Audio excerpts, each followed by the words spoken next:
Welcome children. आज की worksheet number 14 प्राणियों में पोषण। इसमें आज हम इस चैप्टर का एक क्विक रिवीजन करेंगे। तो यहाँ पर हम क्या करेंगे? Revision of the chapter. जंतुओं में पोषण सम्मिलित है। जंतुओं में जो पोषण होता है उसमें कौन कौन सी क्रियाएं सम्मिलित हैं?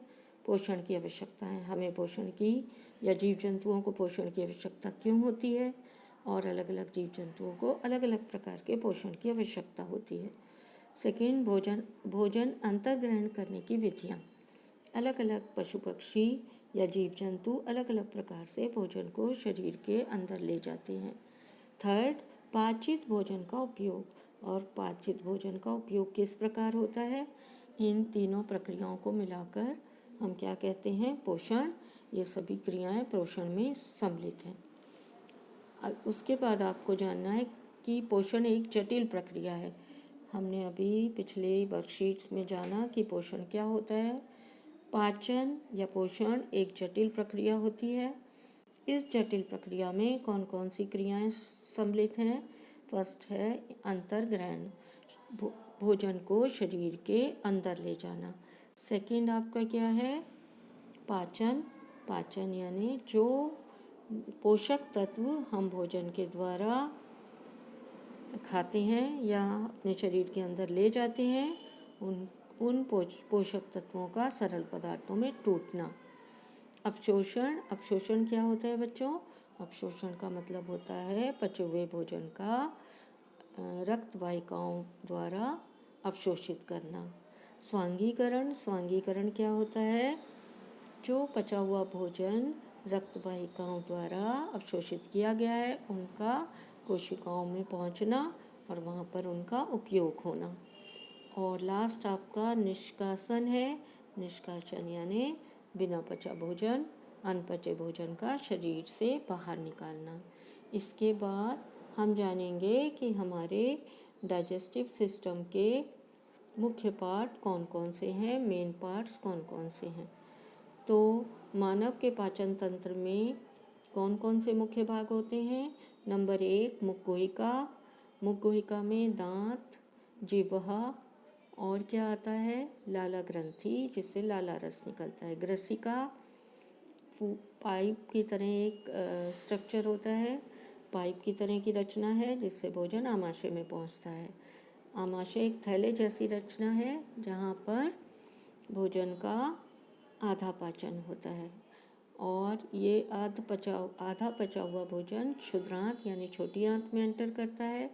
छोटी आंत में भोजन का पूर्ण पाचन हो जाता है।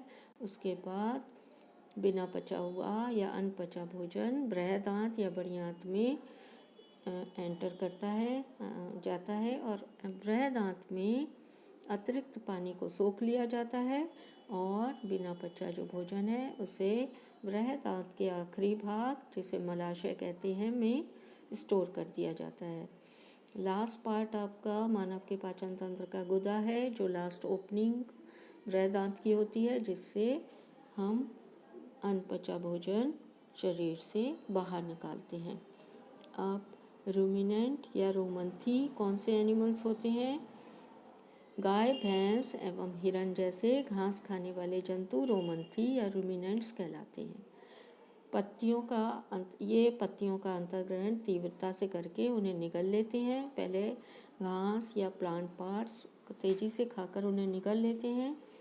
कुछ अंतराल के बाद भोजन को पुनः मुख में लाते हैं और धीरे धीरे उसकी जुगाली करते हैं, अर्थात उसे चबाते हैं।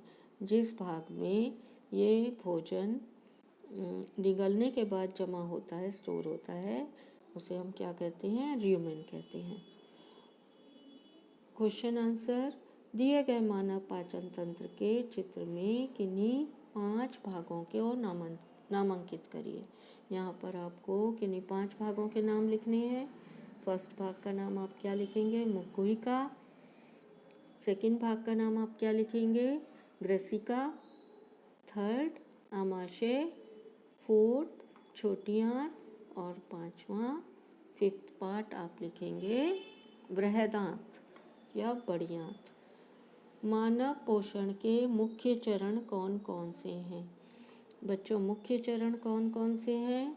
तो मुख्य चरण में आपको यहाँ पर 5 चरण दिए गए हैं, वो लिखने हैं। फर्स्ट वन अंतर्ग्रहण, सेकंड पाचन, थर्ड अवशोषण, फोर्थ स्वांगीकरण एंड फिफ्थ पांचवा आपको लिखना है निष्कासन। ये आपको 5 पार्ट्स दिए हुए हैं। तो ये वाले 5 स्टेप्स आपको क्वेश्चन नंबर 2 के आंसर में लिखने हैं। Thanks for watching.